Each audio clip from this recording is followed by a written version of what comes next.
سجدنا و مولانا محمد طب القلوب و دوائها و عافیت الابدان و شفائها و نور الابصار و ضیائها و روح الارواح و غذائها و علی آلہ و اصحابہ و بارک وسلم صلاۃ و سلام علیک یا رسول اللہ صلی اللہ علیہ وآلہ وسلم۔ مسلسل کئی نشستوں سے جمعہ کے بیان میں نکاح اور اس حوالے سے جو شرعی رہنمائی ہے اور شرعی شرائط اور ضوابط ہیں انہیں بیان کیے جا رہے ہیں، اور نکاح کے حوالے سے ہمارے اکابرین کا جو طریقہ رہا وہ بھی ہم نے بیان کیا اور مسلسل ہم بیان کر رہے ہیں۔ چونکہ یہ موضوع انتہائی وسیع ہے، اس وجہ سے آج کئی نشستیں ہو گئیں اس موضوع پر گفتگو کرتے ہوئے۔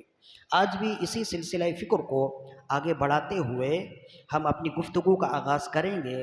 آج کی گفتگو سب سے پہلے ہم عظیم تابعی حضرت سیدنا سعید بن المسیب رضی اللہ عنہ سے کرنا چاہتے ہیں۔ تابعی کسے کہتے ہیں؟ سبھی جانتے ہیں کہ نبی صلی اللہ علیہ وسلم کی جنہوں نے زیارت کی اور جو رسول اللہ صلی اللہ علیہ وسلم کے ہم نشین بنے، جنہیں رسول اللہ کی صحبت میں بیٹھنے کا شرف ملا، ان احباب کو صحابی کہتے ہیں، اور جن احباب کو صحابہ کرام کو دیکھنے کا شرف ملا ان احباب کو تابعی کہتے ہیں۔ اور رسول اللہ صلی اللہ علیہ وسلم نے دونوں احباب کے بارے میں، دونوں طرح کے لوگوں کے بارے میں ارشاد فرمایا کہ جس نے مجھے دیکھا اسے بھی جہنم کی آگ نہیں چھوئے گی، اور جس نے میرے صحابہ کو دیکھا اسے بھی جہنم کی آگ نہیں چھوئے گی۔ لن تمسن النار من رآنی او رآ من رآنی، دوزخ کی آگ اسے نہیں کھائے گی، اسے نہیں چھوئے گی جس نے مجھے دیکھا یا مجھے دیکھنے والے کو دیکھا۔ تو اسی وجہ سے اسلام میں صحابہ کا مقام و مرتبہ بلند ہے، اور ان کے بعد ان کا مقام و مرتبہ بلند ہے جنہیں تابعین کہتے ہیں۔ تابع کا مطلب ہوتا ہے پیچھے چلنے والا، تو یہ تابعین وہ ہیں جو صحابہ کرام کے پیچھے چلے۔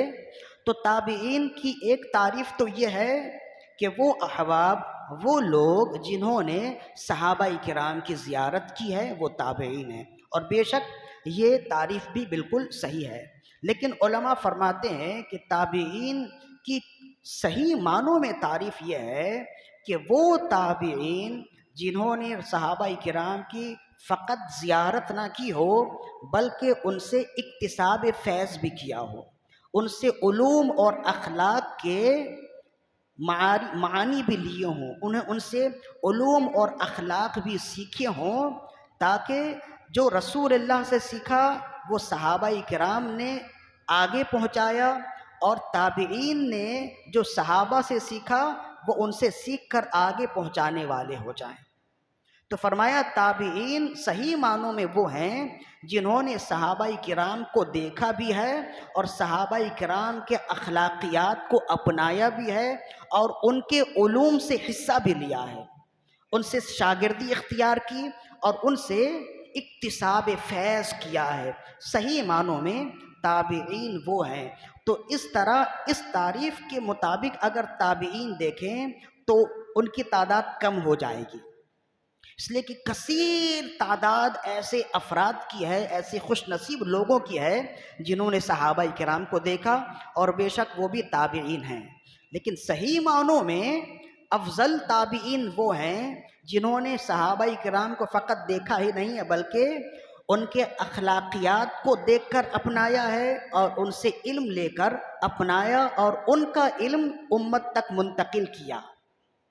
تو ایسے تابعین، جن تابعین پر یہ تعریف بالکل صادق آتی ہے، وہ قرون اولیٰ سے لے کے آج تک ان تابعین کی تعداد 7 ہے، جن پر یہ تعریف صادق آتی ہے کہ وہ 7 احباب ایسے ہیں کہ انہوں نے فقط صحابہ کرام کو دیکھا ہی نہیں ہے بلکہ ان صحابہ کرام کو دیکھا بھی ہے، ان کی اخلاقیات کو دیکھ کر ان کی اخلاقیات کا معائنہ اور مطالعہ کر کے اپنی زندگی کو بھی ان کی اخلاقیات کے ڈگر پر ڈھالنے کی کوشش کی اور ان سے اکتساب فیض بھی کیا، ان سے علوم اور معرفت کے خزانے بھی لیے۔ تو وہ تابعین جنہیں یہ مقام و مرتبہ حاصل ہوا، وہ تابعین جو صحیح معنوں میں اس تعریف کے حقدار ہیں، ان تابعین کی تعداد 7 ہے، اور انہیں کہتے ہیں فقہائے سبعہ۔ فقہائے سبعہ بہت بڑا مقام و مرتبہ ہے ان فقہائے سبعہ کا۔ اب وہ فقہائے سبعہ کون ہیں؟ ان فقہائے سبعہ میں پہلا نام حضرت سعید بن المسیب ہیں، دوسرے حضرت عروہ بن زبیر ہیں، تیسرے خارجہ بن زید ہیں، چوتھے عبید اللہ بن عبداللہ ہیں، پانچویں قاسم بن محمد بن ابو بکر ہیں، چھٹے ابو بکر بن عبد الرحمن ہیں، ساتویں سلیمان بن یسار رضی اللہ عنہم اجمعین۔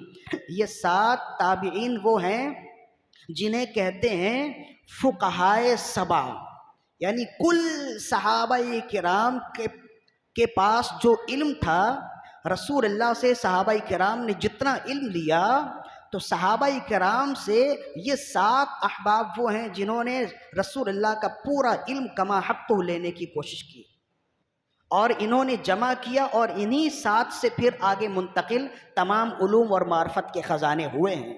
تو یہ 7 فقہا ہیں، انہیں کہتے ہیں فقہائے سبعہ۔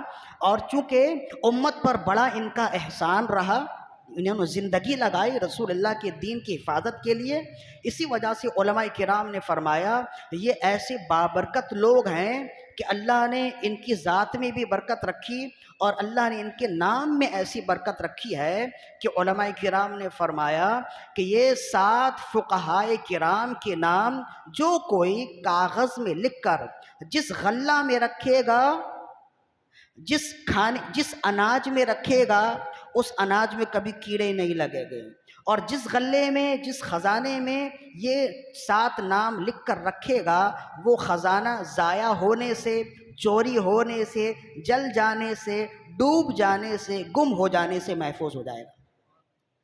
یہ 7 انہیں کہتے ہیں فقہائے سبعہ۔ اب ان فقہائے سبعہ میں سب سے افضل کون ہیں؟ تو کہتے ہیں ان فقہائے سبعہ میں سب سے افضل حضرت سعید بن المسیب ہیں۔ انہیں کہتے ہیں سید الفقہا، افقہ الفقہا، اور سید التابعین۔ انہیں کہتے ہیں افقہ الفقہا اور سید التابعین، یعنی رسول اللہ کا علم صحابہ کرام میں منتقل ہوا، اور صحابہ کرام کے کل علوم کو اگر جمع کیا جائے تو وہ کل علوم جمع ہوتے ہیں یہ 7 افراد پہ، اور ان 7 افراد کے علوم یعنی 6 ہو گئے، ان 6 افراد کے علوم اگر جمع کیے جائیں تو ایک شخص ایسے ہیں جن پر یہ 6 افراد کے علوم جمع ہو جاتے ہیں، اور وہ ہیں حضرت سعید بن المسیب رضی اللہ عنہ، کہ کل رسول اللہ کا علم صحابہ کرام میں، صحابہ کرام کا علم 7 افراد میں منتقل، اور ان کے کل علوم منتقل ہوتے ہیں حضرت سعید بن المسیب رضی اللہ عنہ میں۔ اتنا بڑا مقام و مرتبہ ہے ان کا، اسی وجہ سے ان کا لقب ہے سید التابعین، یعنی تابعین کے امام، اور افقہ الفقہا، ان 7 فقہاء کرام میں سب سے بڑھ کر استاد، سب سے بڑھ کر فقہا، سب کے امام اور استاد ہیں۔ یہ حضرت سعید بن المسیب رضی اللہ عنہ ہیں۔ بلا مبالغہ درجنوں صحابہ کرام کی زیارت کی، بلکہ سینکڑوں صحابہ کرام کی زیارت کی، اور درجنوں صحابہ کرام کی صحبت اختیار کی، اور ان سے حدیثیں لی ہیں۔ حضرت عائشہ صدیقہ رضی اللہ عنہا سے حدیث لینے والے، حضرت مولا علی سے حدیث، حضرت عثمان غنی رضی اللہ عنہ سے حدیث لینے والے، انس بن مالک، جابر بن عبداللہ بن مسعود، عبداللہ ابن عباس، عبداللہ ابن عمر، کثیر صحابہ کرام ہیں جن کو انہوں نے دیکھا بھی ہے اور ان سے علم بھی لیے۔ یہ تو ہے ان کا علمی کمال، اور عملی کمال یہ ہے، فرماتے ہیں کہ 50 سال تک مجھ سے کبھی ایسا نہیں ہوا کہ میں مسجد میں گیا ہوں تو لوگ نماز پڑھ کے نکل رہے ہوں، کبھی ایسا نہیں ہوا، یعنی ہمیشہ باجماعت نماز پڑھتے اور نماز پڑھ کے ہی مسجد سے باہر نکلتے. کبھی ایسا نہیں ہوا. ہمارے ساتھ ہو جاتا ہے نا، کبھی تاخیر ہو گئی، کبھی کوئی مسئلہ ہو گیا، مسجد میں آئے تو معلوم ہوا کہ اب لوگ نماز پڑھ کر نکل رہے ہیں. تو سعید بن مسیب کی نمازوں سے محبت ایسی ہے، فرماتے ہیں 50 سال تک کبھی کسی نماز میں مجھ سے ایسا نہیں ہوا کہ میں مسجد کے دروازے پر آؤں تو لوگ جماعت ختم ہو گئی ہو اور لوگ نماز پڑھ کر نکل رہے ہیں. ایسا کبھی نہیں ہوا.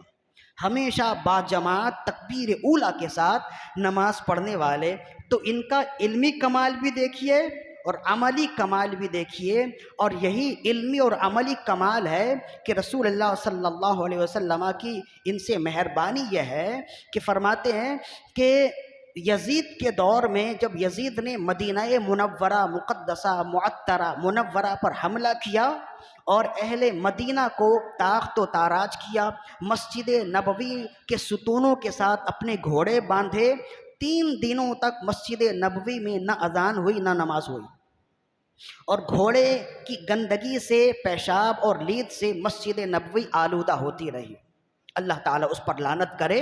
تو یہ 3 دنوں تک ایسا ہوا.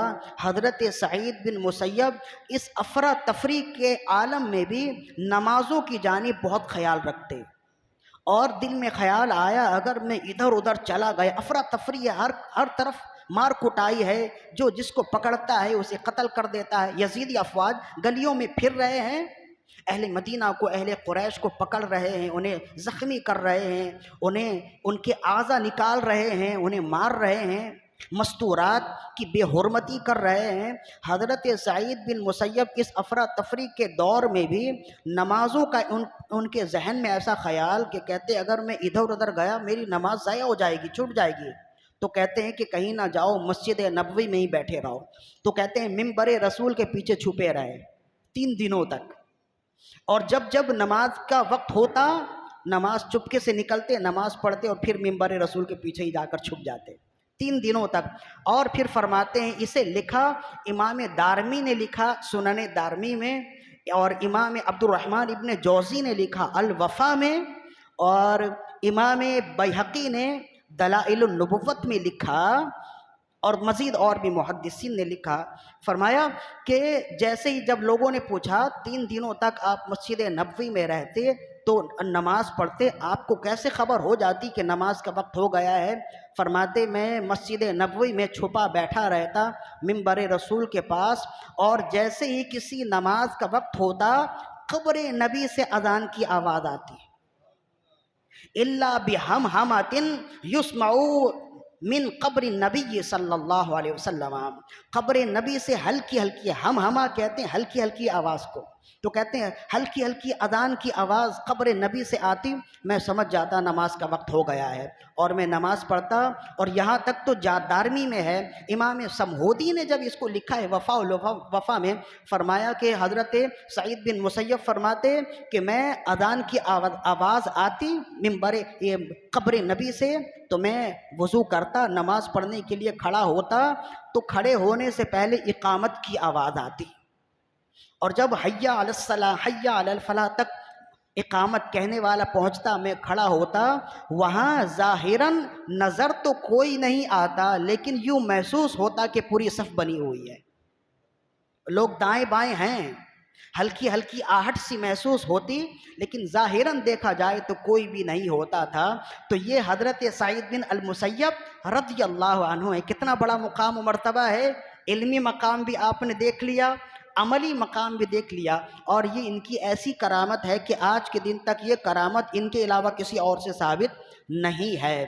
تو اتنے بڑے متقی اور پرہیزگار اور عالم و فاضل کہ کل صحابہ کرام کا علم اگر ایک جگہ جمع کیا جائے، ایک شخصیت پر جمع کیا جائے تو سعید بن مسیب کی ذات پر وہ پورا علم جمع ہو جاتا ہے. ایک مجمع لگا رہتا ان سے علوم، ان سے اکتساب فیض کے لیے، ان سے علم حاصل کرنے کے لیے لوگ مجمع لگا کر بیٹھے ہوتے، اور حضرت سعید بن المسیب انہیں حدیثیں سنا رہے ہوتے.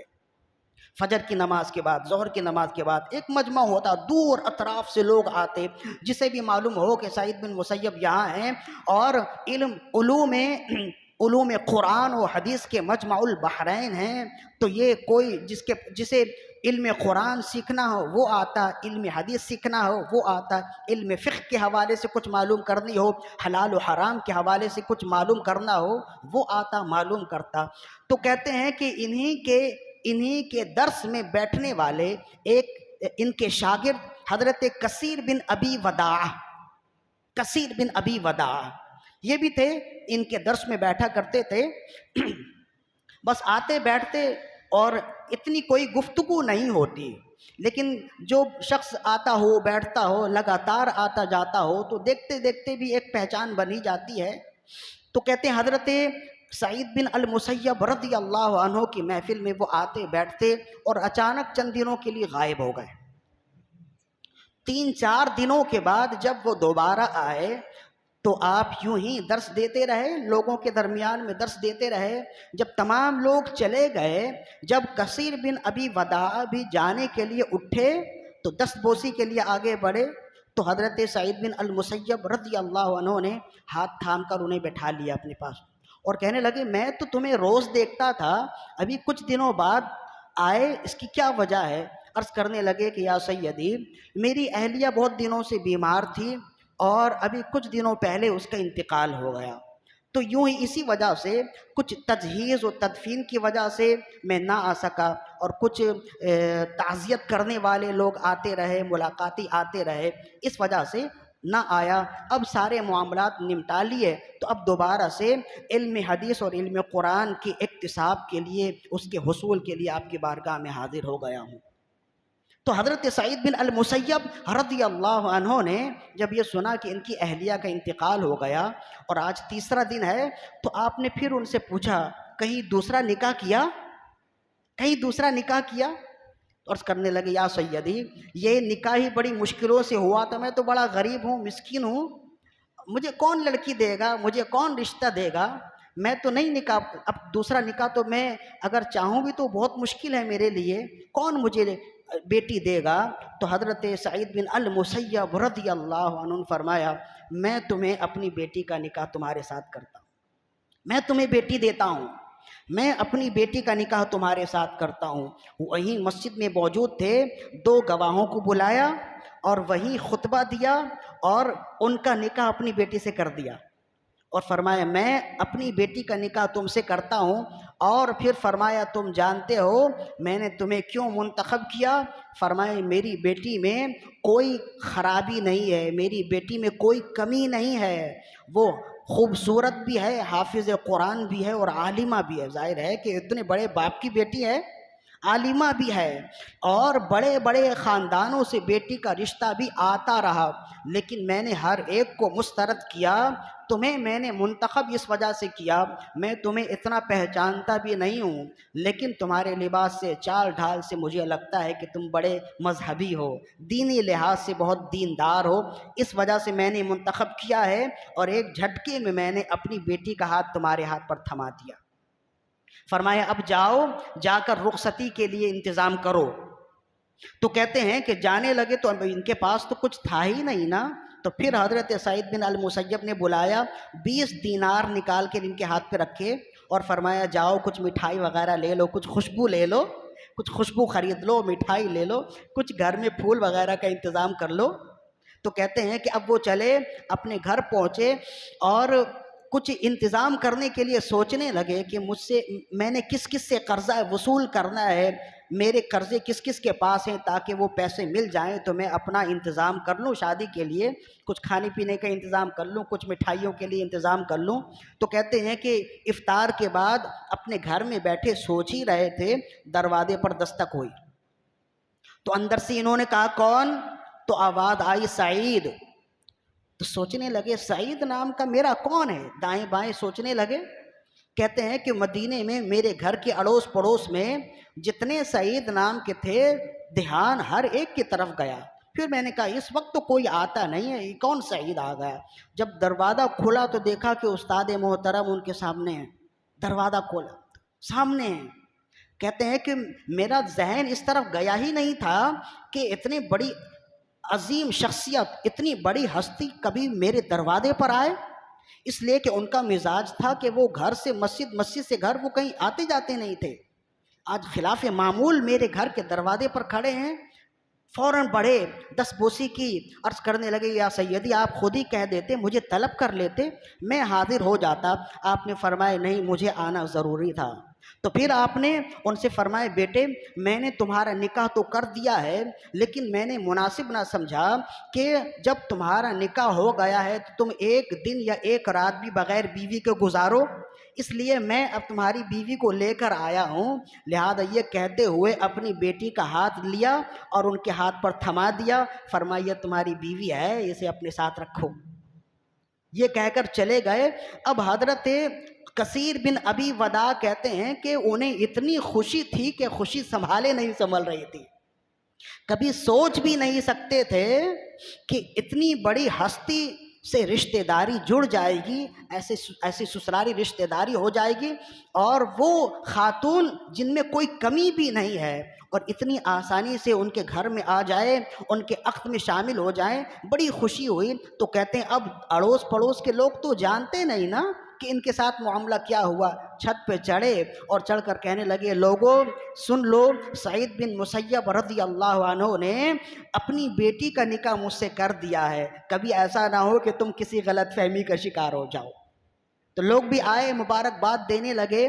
تو کثیر بن ابی وداع رضی اللہ عنہ کی والدہ آئیں، انہوں نے کہا خبردار ابھی اسے اپنے اس کے قریب نہ جانا، پہلے 3 دن تک مجھے اسے سجا سنبھال لینے دو، سجا سنوار لینے دو۔ تو کہتی ہیں کہ ان کی والدہ نے 3 دنوں تک انہیں سجایا سنوارا، اور پھر ان کے حجرہ عروسی میں آئے، اور کہتے ہیں کہ پھر ہم دونوں میاں بیوی ساتھ رہنے لگے، زندگی پھر خوبصورتی کے ساتھ ڈگر پر چلنے لگی۔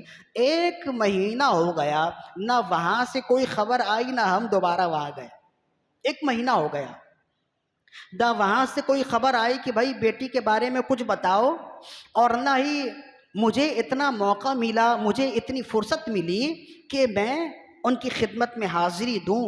تو کہتے ہیں 1 مہینے کے بعد کچھ فرصت نکال کے جب ان کی بارگاہ میں پہنچا تو ویسے ہی مجمع لگا تھا اور درس دے رہے تھے، لوگوں کو علم تقسیم کر رہے تھے۔ آہستہ آہستہ جب تمام لوگ چلے گئے تو پھر حضرت کثیر بن ابی وداع قریب آئے، دست بوسی کی، 2 زانوں بیٹھے۔ تو حضرت سعید بن المسیب رضی اللہ عنہ نے ان کی طرف دیکھا اور فرمایا ہاں بتاؤ اس انسان کا کیا حال ہے جسے میں تمہارے سپرد کر کے آیا تھا؟ عرض کرنے لگے یا سیدی اس کی شکایت تو کچھ ہو ہی نہیں سکتی، وہ تو خوبیوں کا مجموعہ ہے، اخلاق اور کردار و گفتار میں بالکل آپ کا نمونہ ہے، اور جس طرح اخلاق اور کردار و گفتار کے آپ ہیں ویسے ہی آپ کی بیٹی بھی ہے، کوئی شکایت کی بات نہیں۔ بار بار پوچھتے رہے بھائی کوئی شکایت ہے تو بتاؤ۔ عرض کرنے لگے یا سیدی کوئی شکایت نہیں ہے۔ پھر آپ نے 20 درہم اور دیے اور فرمائے یہ لے جاؤ، گھر میں کچھ کھانے پینے کا انتظام کرو، گھر کی کفالت کرو۔ اور جب جانے لگے تو اپنا عصا بھی ساتھ دیا، اپنی لاٹھی ان کے ساتھ دے دی۔ تو عرض کرنے لگے یا سیدی 20 دینار کا تو میں سمجھ گیا، کیا کروں، اس لاٹھی کا کیا کروں؟ فرمایا اگر وہ تمہیں تنگ کرے تو اس سے خبر لے لینا۔ چوم کر ان کے حوالے کیا۔ عرض کرنے لگے یا سیدی میری یہ کیا مجال کہ میں اس کے بارے میں ہاتھ اٹھاؤں یا میں سوچوں بھی کہ وہ خاتون کبھی غلطی کر سکتی ہے اور میں اس کے لیے ہاتھ اٹھاؤں یا عصا استعمال کروں؟ چوم کر ان کے حوالے کر دیا۔ فرمایا میری اتنی جسارت نہیں، میری اتنی مجال نہیں کہ میں اس پر ہاتھ اٹھاؤں۔ پھر بھی آپ نے فرمایا کبھی بھی اگر معاملات ایسے ہو جائیں تو مجھ سے آ کر مشورہ کرنا یا اس کی خبر لے لینا۔ اور پھر کہتے ہیں کہ وہ اتنے خوش ہوئے، پھر اپنے گھر کو گئے اور خوبصورت زندگی گزارتے رہے، زندگی بھر کبھی بھی شکایت لب پر نہیں آئی۔ تو اس کو روایت کیا ہے امام ابو نعیم نے حلیۃ الاولیاء میں، اور کثیر محدثین نے بھی روایت کیا اس پورے واقعے کو۔ اب یہ واقعہ دیکھیے اور پھر ہمارے زمانے کا حال دیکھیے تو آپ کو معلوم ہوگا اس میں کس قدر زیادہ ہمارے لیے زندگی گزارنے کے خوبصورت مدنی پھول ہیں۔ نکاح کے حوالے سے رشتے کے حوالے سے خوبصورت باتیں موجود ہیں۔ سب سے پہلی بات اس پورے واقعے سے جو ہمیں سبق ملتا ہے، سب سے پہلا سبق ملتا ہے کہ شادی نکاح اتنا مشکل عمل نہیں ہے جتنا مشکل ہم نے بنا دیا ہے۔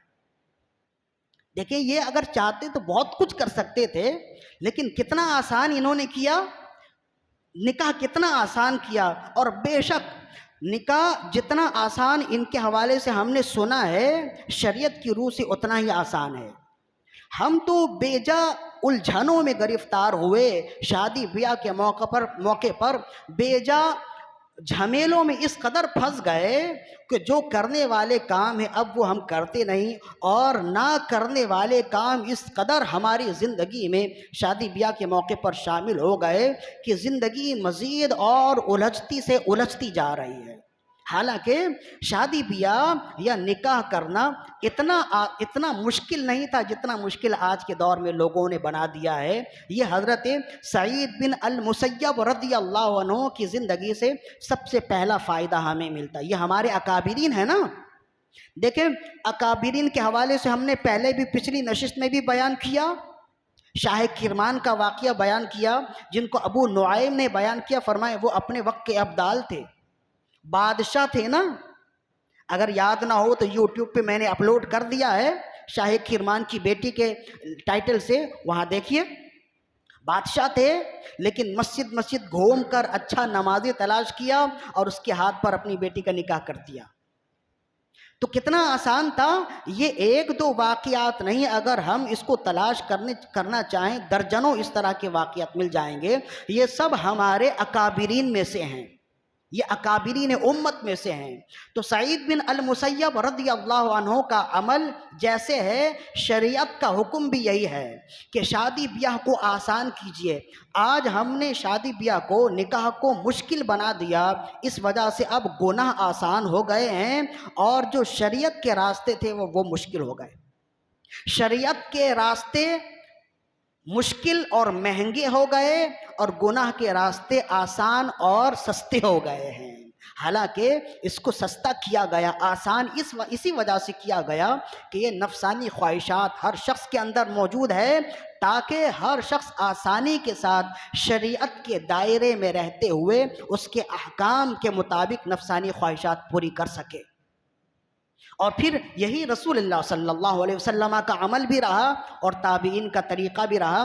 لہذا اگر ہم چاہتے ہیں کہ اپنی زندگی میں آسانی کریں تو نکاح کو آسان کیجیے۔ اور پھر رسول اللہ صلی اللہ علیہ وسلم کا فرمان تو دیکھیے، جس کو امام بیہقی نے شعب الایمان میں نقل کیا۔ حضرت عائشہ صدیقہ رضی اللہ عنہا، اس حدیث کو روایت کرنے والی، ان عائشہ رضی اللہ عنہا قالت قال رسول اللہ صلی اللہ علیہ وسلم، حضرت عائشہ صدیقہ رضی اللہ عنہا فرماتی ہیں کہ رسول اللہ صلی اللہ علیہ وآلہ وسلم نے ارشاد فرمایا، ان اعظم النکاح برکتا ایسرہ مؤونتا او کما قال، فرمایا بے شک سب سے بابرکت نکاح وہ ہے جس میں سب سے زیادہ آسانی ہو، دونوں فریق کی جانب سے، فریقین میں سے کسی کو بار نہ ہو، کسی کو لڑکی بیاہنے کے لیے، بیٹی کو رخصت کرنے کے لیے قرضہ لینا نہ ہو، کسی کو لوگوں کے کھانے کے لیے قرضہ لینا نہ ہو۔ ہمارے ہاں ہوتا یہی ہے کہ اگر ایک شادی آپ نے گھر میں کر دی تو 2-3 سال تک تو آپ اٹھ نہیں سکتے، قرض چکانے میں ہی 2-3 سال آپ کے گزر جائیں، قرضہ چکانے میں ہی 2-3 سال آپ کے لگ جائیں۔ اگر 2-3 بیٹیاں ہوں تو باپ تو دیکھتے دیکھتے ہی بوڑھا ہو جائے۔ تو ایسا کیوں ہوتا ہے؟ اس کی وجہ یہی ہے کہ ہم نے خود ہی اس کو مشکل کر دیا ہے، حالانکہ یہ مشکل نہیں ہے۔ سب سے بابرکت نکاح، اب چونکہ ہم لوگوں کے درمیان میں ناک اونچی کرنے کے لیے ہر غیر شرعی کام کرتے تو اب سب کو تو خوش کر دیتے لیکن رب کو ناراض کر دیتے نا، اس وجہ سے اب ہمارے درمیان میں نکاحوں میں برکت نہیں ہے۔ اور برکت کیسے نہیں ہے کہ رشتے 2-4 سالوں تک چل جاتے ہیں، لیکن نکاح کے بعد 2-3 مہینے تک رشتہ چلتا نہیں ہے، علیحدگی ہو جاتی ہے۔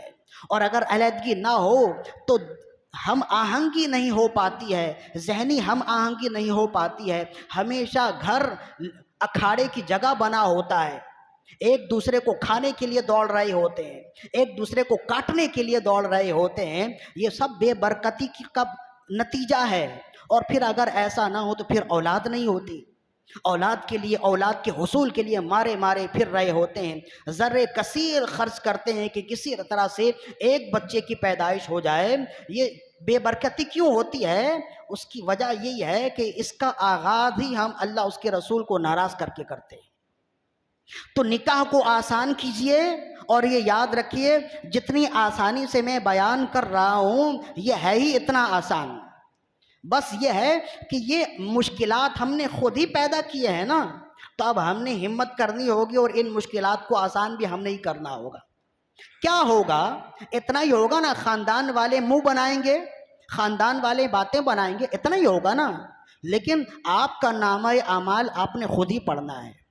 آپ کا ضمیر اس بات پر بالکل تسلی کے ساتھ ہونا چاہیے کہ لوگ اگر ناراض ہوتے ہیں تو ہو جائیں، میرا رب تو مجھ سے راضی ہے نا۔ جب رب راضی ہے، آپ کا ضمیر بالکل راضی ہے، تو آپ کو کسی کو راضی کرنے کی ضرورت نہیں ہے۔ دو پیسوں کے ساتھ جتنی آپ کی اوقات ہے انہی پیسوں کے ساتھ رخصت کیجئے، تو پھر دیکھیے اللہ تعالیٰ کیسی برکتیں دے گا۔ یہ اتنا مشکل عمل نہیں ہے جتنا مشکل ہم نے بنا دیا ہے، اور اس مشکل کا نتیجہ یہ ہوتا ہے کہ بچی جب پیدا ہو جائے تو پیدا ہونے کے دن سے ہی باپ کے سر میں یہ بات سوار ہو جاتی ہے کہ اسے رخصت کیسے کیا جائے گا، کیسے لاکھوں لاکھ روپے جمع کیے جائیں گے۔ پیدا ہونے کے دن سے ہی اس کے ذہن میں یہ بات آ جاتی ہے نا۔ تو یہ کیوں ہوتا ہے؟ اس وجہ سے یہ مشکلات ہم دیکھ رہے ہیں، حالانکہ نکاح کرنا اتنا مشکل نہیں جتنا مشکل ہم نے بنا دیا ہے۔ اگر برکت چاہتے ہیں تو نکاحوں میں آسانی کرنی ہوگی، اور آسانی کیسے؟ یہ جتنے جھمیلے ہیں ان جھمیلوں سے ہم نے نکلنا ہوگا۔ کتنی آسانی ہوگی؟ امام ابن سعد نے طبقات میں لکھا، حضرت ابو دردہ صحابی رسول ہے نا، ابو دردہ بڑے جلیل القدر صحابی رسول ہیں، انہیں ایک رشتہ پسند آ گیا، تو انہوں نے مناسب نہ سمجھا کہ یہ خود ہی جا کر رشتے کی بات کریں۔ اپنے دوست ہیں سلمان الفارسی، یہ بھی جلیل القدر صحابی ہیں، یہ دونوں بڑے گہرے دوست ہوئے، تو کہتے ہیں سلمان الفارسی سے، دوست کے دل کی بات تو کہہ دیتے ہیں نا، تو انہوں نے کہا کہ مجھے فلاں رشتہ بہت پسند ہے، میں بات کرنے سے کچھ جھجکتا ہوں، کچھ لحاظ کرتا ہوں، لہذا میری طرف سے رشتہ لے کر آپ جائیں۔ تو حضرت سلمان الفارسی رضی اللہ عنہ فرمائے یہ تو بہت اچھی بات ہے، میرے لیے بہت سعادت مندی کی بات ہے، میں ضرور رشتہ لے کے جاؤں گا۔ لہذا آپ اسی وقت اٹھے، ان کے گھر پہنچ گئے، لڑکی والے کے گھر پہنچے اور دعا سلام کے پاس بعد بیٹھے اور پھر رشتہ پیش کیا۔ انہوں نے کہا کہ صحابی رسول حضرت ابو دردہ رضی اللہ عنہ رشتہ طلب کرتے ہیں آپ کی بیٹی کے ساتھ۔ تو انہوں نے کہا کہ بے شک حضرت ابو دردہ رضی اللہ عنہ بہت ہی اچھے ہیں، اخلاق کے بھی اچھے ہیں، علم و عمل کے بھی اچھے ہیں، لیکن ہمیں ان سے زیادہ آپ پسند ہیں، لہذا ہم تو یہ چاہتے ہیں کہ آپ کے ساتھ اپنی بیٹی کا رشتہ کریں۔ تو اب حضرت سلمان الفارسی رضی اللہ عنہ سر جھکا کر بیٹھ گئے، میں تو کسی اور کا رشتہ لے کر آیا تھا، یہاں تو یہ مجھے رشتے کے لیے طلب کر رہے ہیں، تو بہرحال انہیں بھی رشتے کی ضرورت تھی، تو انہوں نے بھی ہاں کہہ دیے، اور اسی مجلس میں ان کے والد نے دو گواہوں کو بلایا، اور دو گواہوں کو بلانے کے بعد حضرت سلمان الفارسی کا نکاح پڑھایا اور بیٹی ان کے حوالے کر دی۔ حضرت سلمان الفارسی رضی اللہ عنہ اپنی اہلیہ کو گھر چھوڑ کر حضرت ابو دردہ کے پاس آئے۔ ابو دردہ انتظار کر رہے تھے کہ اب رشتے کے حوالے سے مجھے خوشخبری سنائیں گے، تو آ کر اب یہ کہ افسوس والا چہرہ بنا کر ان کے سامنے بیٹھ گئے۔ تو ابو دردہ کہنے لگے کہ یہ آپ کے چہرے پر افسردگی کس طرح، اداسی کیسے؟ تو فرمانے لگے کہ مجھے معاف کر دو، میں تو گیا تھا تمہارے رشتے کے لیے، لیکن انہوں نے مجھے پسند کر دیا اور انہوں نے اپنی بیٹی کا نکاح میرے ساتھ کر دیا، اور اب وہ میری اہلیہ ہیں، مجھے معاف کر دو۔ تو حضرت ابو دردہ وہ بھی اللہ والے تھے، کہنے لگے نہیں، معافی تو مجھے مانگنی چاہیے، اللہ کی تقدیر میں جو خاتون آپ کے لیے تھی میں اسے طلب کر رہا تھا، تو غلطی تو میری ہوئی نا، تو معافی تو مجھے مانگنی چاہیے۔ تو کتنا آسان ہے، یہ ایک دو نہیں ہے، اگر ہم تتبع کریں نا بلا مبالغہ درجنوں اس طرح کے واقعات اور اس طرح کی احادیث ہم نکال سکتے ہیں کہ ہمارے انبیاء کرام نے، صحابہ کرام نے، نیک لوگوں نے ہمیں یہی سکھایا ہے کہ نکاح آسان کرو، جس قدر زیادہ نکاح میں آسانی ہوگی آپ کی زندگی میں آسانی ہوگی، آسودگی ہوگی۔ یہ جو افراتفری ہے اس کا بہت بڑا سبب یہ ہے کہ نکاح ہم نے بہت مشکل بنا دیا ہے۔ دو باتیں اچھی طرح سمجھ لیجئے، نکاح جلدی کیجئے، جیسے ہی بیٹی یا بیٹے بالغ ہو جائیں اچھا رشتہ تلاش کیجئے، معقول رشتہ مل جائے، اگر کوئی شرعی مجبوری نہ ہو تو اس میں تاخیر نہ کیجیے، اس لیے کہ رسول اللہ نے فرمایا اگر وہ تاخیر کریں گے اور بچے خدا نخواستہ کسی گناہ میں مبتلا ہو گئے تو والد بھی گناہ گار ہوگا۔ تو اپنے آپ کو گناہوں سے بچائیے، یہ ضرور کیجیے۔ اور دوسرا یہ ہے کہ جھمیلوں میں نہ پڑیے۔ یہ ہم نے تو بتا دیا نا بہت آسان ہے، لیکن اس زمانے میں کرنا تھوڑا مشکل ہے، اس لیے کہ جب آپ سادگی اختیار کرنا چاہیں گے سب سے پہلے آپ کے اپنے گھر والے ہی آپ کے مخالف ہو جائیں گے، اس لیے کہ اب شرعی معاملات میں ہم اتنا ہی ہاں کر سکتے ہیں جتنی باتیں ہماری نفس کے مقابلے میں نہ آئے۔ جب شریعت ہماری نفس اور ہماری مرضی کے مقابلے میں آ جائے نا پھر ہم ماننے والے نہیں ہیں۔ اور اصل مسلمان وہی ہوتا ہے جو شریعت کو مانے، طبیعت کو پیچھے کر دے، طبیعت کو نہ مانے۔ تو ایسا کیجئے، سادگی کیجئے، غیر شرعی جتنی چیزیں ہیں ان چیزوں سے اپنے آپ کو روکیے۔ اب نکاح اور شادی میں شرعی چیزیں کتنی ہیں، غیر شرعی چیزیں کتنی ہیں، تو اب ہم کیسے پہچانیں؟ تو یہ انگلی میں گن لیجئے۔ نکاح اور شادی میں 6 چیزیں ہیں، 2 فرض 1 واجب 3 سنت، 2 فرض 1 واجب 3 سنت۔ اب 2 فرض کیا ہیں؟ ایجاب و قبول، لڑکی سے پوچھنا، لڑکے سے قبولوانا، یہ فرض ہے۔ اور دوسرا فرض کیا ہے؟ 2 گواہ، نکاح میں 2 گواہ، یہ فرض ہیں۔ 1 واجب کیا ہے؟ حق مہر، یہ واجب ہے۔ اور 3 سنتیں کیا ہیں؟ نکاح کے بعد چھوارے تقسیم کرنا، نکاح کے بعد ولیمہ کرنا، اور نکاح کے بعد خطبہ پڑھنا، یہ 3 سنت ہیں۔ 2 فرض 1 واجب 3 سنت، یہ 6 چیزیں ہیں شادی میں۔ اس کے علاوہ جتنی چیزیں ہیں یا تو وہ غیر ضروری ہیں یا غیر شرعی ہیں، اس کا کوئی فائدہ نہیں ہے۔ اور بعض اوقات تو ہم غیر شرعی کام کر رہے ہوتے ہیں، ہمیں معلوم بھی نہیں ہوتا، خام و خواہ کے جھمیلوں میں رسم و رواج میں پڑھ کر ہم نہ چاہتے ہوئے اور یوں سمجھ لیجئے کہ بے علمی کی وجہ سے گناہ گار ہو رہے ہوتے ہیں۔ یہ جو رسم و رواج ہے، اس رسم و رواج کے بدلے میں جو آپ پیسے لیتے ہیں، جملہ رسومات کے لیے 5000، جملہ رسومات کے لیے 10,000، کبھی آپ نے سوچا بھی ہے اس کی شرعی حیثیت کیا ہے؟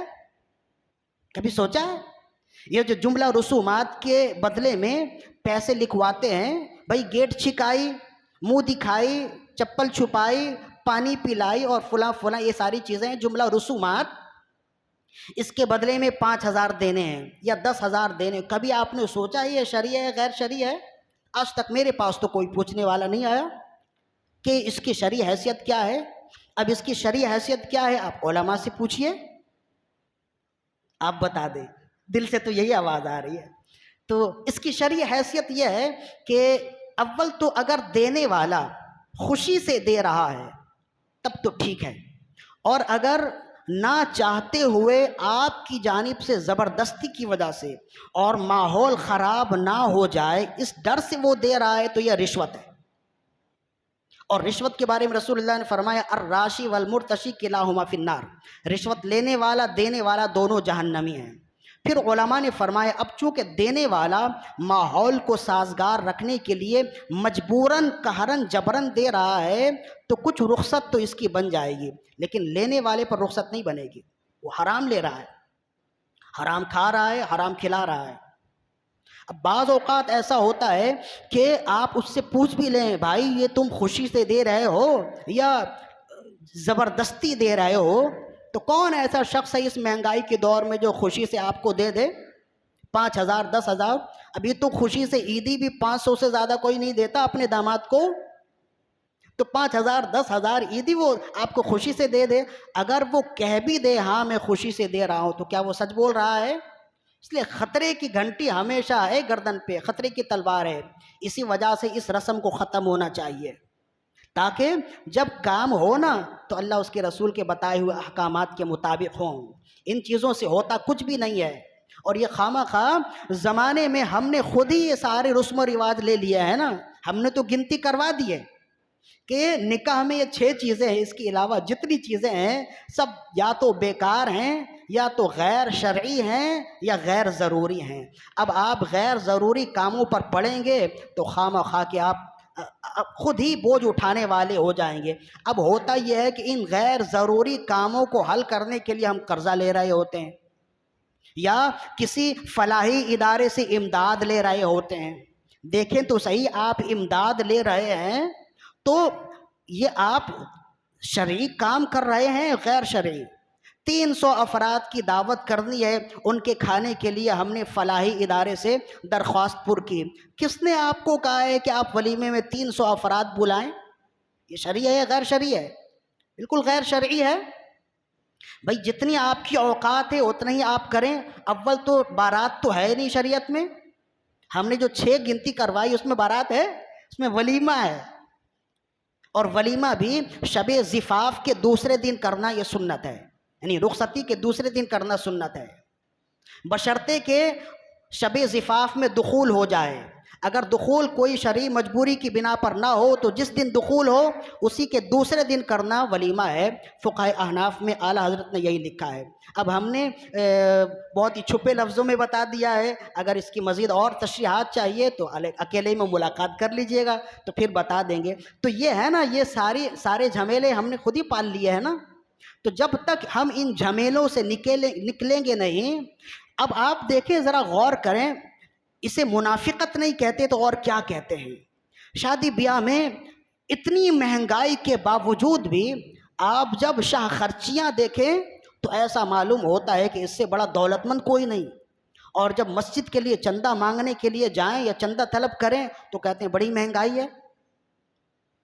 صحیح بات یہ ہے کہ ہمارے ہاں شادی میں جتنی رقم سے آتش بازی ہوتی ہے نا، 2 بچیوں کا نکاح ہو سکتا ہے شرعی لحاظ سے، جتنی رقم سے آتش بازی ہوتی ہے۔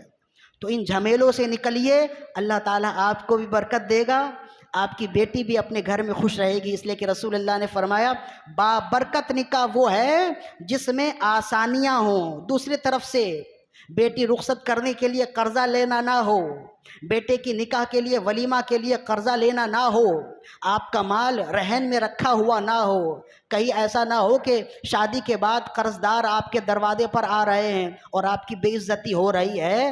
آسانی کیجئے، دوسرے کے لیے بھی آسانی کیجئے، اپنے لیے بھی آسانی کیجئے، اور خامہ خواہ کی شرائط شادی بیاہ میں نہ رکھیں جو ہم نے بیان کر دیے، ورنہ پھر آپ گناہگار ہوں گے۔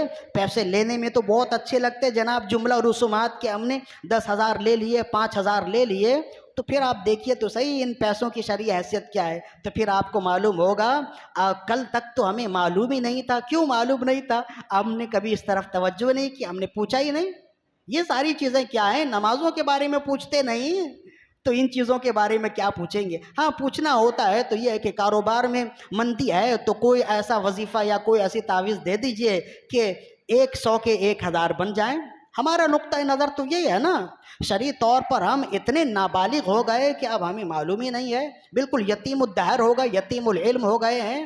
لہذا اس طرف جائیں اور اپنے مزاج کو شرعی مزاج بنائیے، اپنے آپ کو پریکٹیکل مسلمان بنیے، نظریاتی مسلمان، اپنے آپ کو صرف زبان سے مسلمان نہ ہو بلکہ نظریاتی مسلمان۔ جب آپ نظریاتی مسلمان بنیں گے، ہر ایک کے گھر میں شادی بیاہ کا موسم ہوتا ہے، اس میں آسانی کیجئے، اس میں غیر شرعی عمل نہ کیجئے، چاہے اس کے مقابلے میں آپ کے پورے خاندان سے ہی آپ کو لڑنا پڑ جائے تو کوئی اس میں حرج نہیں ہے۔ آپ کا رب راضی ہے اور آپ کا ضمیر اس بات پہ راضی ہے کہ آپ عین قرآن و سنت کے مطابق کام کر رہے ہیں، تو بھلے کوئی بھی آ جائے، کیا بات ہے، بھلے کوئی بھی آ جائے، اس سے مقابلہ کرنے کے لیے آپ تیار ہیں۔ کیوں؟ اس لیے کہ جب اللہ اس کا رسول آپ کے ساتھ ہے تو پوری دنیا مل کے بھی آپ کو ہرا نہیں سکتی۔ اللہ تعالیٰ سے دعا ہے کہ ہماری آج کی حاضری اپنی بارگاہ میں قبول و مقبول فرمائے۔ وما علینا الا البلاغ المبین۔